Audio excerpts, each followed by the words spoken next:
வாழ்க வளத்துடன் அனைவருக்கும் அன்பான வணக்கங்கள்.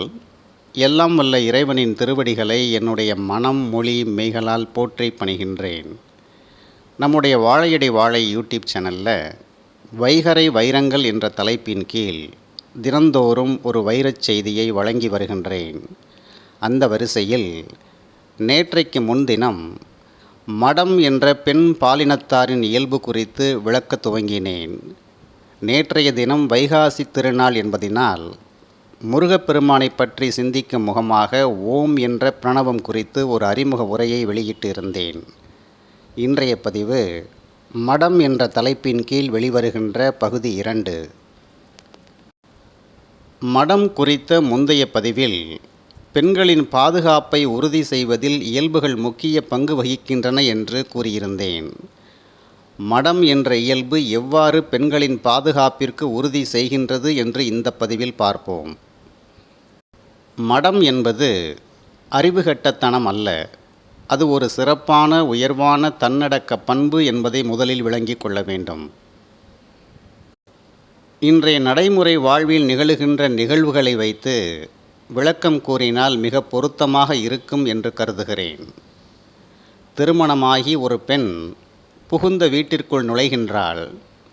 இதுவரையிலும் சந்தித்திராத புதிய சூழலுக்குள் அவள் நுழைகின்றாள். இந்த புதிய சூழலை அவள் நன்கு உள்வாங்கிக் கொண்டு யார் எப்படி, யாரிடம் எப்படி பேச வேண்டும், எப்படி பழக வேண்டும், எப்படி பேசக்கூடாது, எப்படி பழகக்கூடாது போன்ற எண்ணற்ற விடயங்களை அவள் உள்வாங்கி தெளிவடைய வேண்டியதிருக்கிறது. இதற்காக சிறிது கால அவகாசமும் அவளுக்கு தேவைப்படுகிறது. இவ்வாறாக புதிய சூழலை நன்கு உள்வாங்கிக் கொண்டு சூழலுக்கு ஏற்ப தன்னை பொருத்தி கொண்டால்தான் சுற்றி இருப்போரை புரிந்து கொண்டு மகிழ்ச்சியாகவும் பாதுகாப்பாகவும் அவளால் வாழ இயலும். இவ்வாறு இந்த புதிய சூழலை அவள் உள்வாங்க முற்படும் பொழுது அவளுடைய முந்தைய அறிதல்கள் புரிதல்கள் குறுக்கிட அனுமதிக்கக்கூடாது. மீறி அனுமதித்தால் புதிய சூழலை அவளால் உள்வாங்க இயலாது. அவளுடைய முந்தைய அறிதல் புரிதல் என்பன அவள் தன்னுடைய குழந்தை பருவம் முதல் அறிந்து தெரிந்து புரிந்து தெளிவு பெற்ற விடயங்கள் ஆகும். இவ்வாறாக பெறப்பட்ட முந்தைய புரிதல்களை வெளிப்படுத்த அனுமதிக்காமல் இருந்தால்தான் தற்போது உள்ள புதிய சூழலையே உள்வாங்க வாய்ப்பு கிடைக்கும். இதன் பிறகுதான் புதிய சூழலுக்கு ஏற்ப தன்னை எவ்வாறு பொருத்தி கொள்வது என்பதை அவளால் தீர்மானிக்க இயலும். ஒருவேளை அவள் இந்த உண்மைகளை மறுத்து ஏற்கனவே தான் அறிந்தவற்றை புரிந்தவற்றை வெளிப்படுத்தினால் புதிய சூழலையும் புதிய நபர்களையும் புரிந்து கொள்ள முடியாமல் போய்விடும். இந்த இடத்தில்தான் பெண்களின் சிறப்பு இயல்பான மடம் என்ற இயல்பு மிக மிக முக்கியமாகிறது. அதாவது தான் ஏற்கனவே அறிந்திருந்த புரிந்திருந்த விடயங்களை வெளிப்படுத்த மாட்டாள். அமைதியாக பொறுமையாக நிதானமாக இருப்பாள். சுருக்கமாக சொன்னால் அனைத்தும் தெரிந்தும் தெரியாதது போல் இருப்பாள் அல்லது இருக்க வேண்டும். இதனை கள்ளத்தனம் என்றோ கபடம் என்றோ கருதிவிடக்கூடாது. பெண்களின் இந்த சிறப்பு இயல்புக்கு தமிழ் தந்த பெயர்தான் மடம். இந்த இயல்பில் ஒரு பெண் நிலைத்து நிற்கும் பொழுது அவளுக்கு 2 விதமான நன்மைகள் கிடைக்கின்றன. ஒன்று, ஷீ இஸ் இன்னசென்ட் கேர்ள் என்ற கற்பனை அல்லது பட்ட பெயரினை பிறர் சூட்டுகின்றார்கள். இன்னசென்ஸ் என்பது வேறு, முட்டாள்தனம் என்பது வேறு என்று புரிந்து கொள்ள வேண்டும். குழந்தைகளிடத்து இன்னசென்ஸ் மிகுந்து இருப்பதால் தான் குழந்தைகள் அழகாக தெரிகின்றார்கள். எனவே மடம் என்ற இன்னசென்ஸ் என்பது பெண்களுக்கே உரிய தனிச்சிறப்பான அழகு. 2, மடம் என்ற இயல்பில் ஒரு பெண் இருந்துவிட்டால் புதிய சூழலை உள்வாங்க நல்ல வாய்ப்பு கிடைத்து விடுகிறது. சூழலை நன்கு உள்வாங்கிய ஒரு நபரால் மட்டுமே எப்படி புதிய சூழலுக்குள் பொருந்த வேண்டும் என்ற முடிவினையும் எடுக்க இயலும். எனவே மடம் என்ற சிறப்பு இயல்பு பெண்களின் அழகினையும் பாதுகாப்பினையும் உறுதி செய்வதற்காக இறைவன் வழங்கிய கொடை என்று புரிந்து கொள்ள வேண்டும்.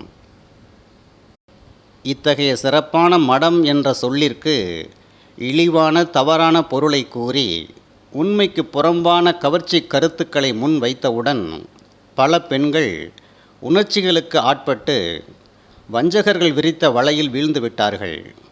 மடம் அடிமைத்தனத்தை உண்டாக்குகின்றது என்று தவறாகவும் புரிந்து கொண்டார்கள். இத்தகைய தவறான புரிதல் காரணமாகத்தான் இன்றைய காலகட்டத்தில் புகுந்த வீட்டிற்குள் நுழைந்த பெண்களால் நீண்ட காலம் தாக்குப்பிடிக்க முடிவதில்லை. புதிய சூழலையும் உள்வாங்க மறுக்கின்றார்கள். புதிய சூழலை உள்வாங்காத நிலையில் அவளுடைய பாதுகாப்பும் மிகப்பெரிய கேள்விக்குறியாகி பிரச்சனைகள் வெடித்து அது விவாகரத்தில் சென்று முடிகிறது. உடனே விவாகரத்து ஏற்படுவதற்கு பெண்கள்தான் காரணம் என்று கூறுகின்றீர்களா என்று கேட்காதீர்கள். பெண்களும் ஒரு காரணம் என்று கூறுகிறேன். மடம் என்ற சிறப்பியல்பு அடிமைத்தனத்தை ஊக்குவிக்கின்றது என்று நம்பிய கூட்டம் நாகரீகம் என்ற முள்காட்டிற்குள் பாதுகாப்பற்ற சூழலில் வாழ்ந்து கொண்டிருக்கிறது. மேலும் இவ்வாறு வாழ்வதை பெருமையாகவும் விடுதலை உணர்வில் வாழ்வதாகவும் கருதுகிறது. ஆனால் உண்மையில் இவர்கள் இயல்புகள் என்ற சுதந்திர காற்றை சுவாசிக்காமல் நாகரீகம், முன்னேற்றம், ஆணுக்கு பெண் சமம் போன்ற நச்சுக் காற்றுக்களை சுவாசித்து வருகிறார்கள். கைகளில் பூட்டப்பட்டு இருக்கும் விலங்கு பொன் விலங்கு என்பதினால் மிகவும் விருப்பப்பட்டு தானே சிறையில் அடைபட்டு கிடக்கின்றார்கள். மடம் என்ற இயல்பில் இருத்தல் வேறு, முட்டாள்தனத்தில் இருத்தல் வேறு என்பதை நன்கு விளங்கிக் கொள்ள வேண்டும். மடம் என்ற இயல்பை முட்டாள்தனம் என்று கருதியதால்தான் பிழையே நேர்ந்தது. மடம் என்பது பெண்களுக்கே உரிய சிறப்பு மணிமகுடம். இதனை அவர்கள் தங்கள் தலையில் சூட்டிக்கொண்டு புதிய சூழலை உள்வாங்கினால் சுதந்திரமாகவும் இன்பமாகவும் வாழலாம் என்று கூறி இன்றைய நாள் பதிவை நிறைவு செய்கின்றேன். நன்றி, வணக்கம், வாழ்க வளத்துடன். அவன் அருளாலே அவன் தாள் வணங்கும் மகிழ்ச்சியுடன் உங்கள் ராதாகிருஷ்ணன்.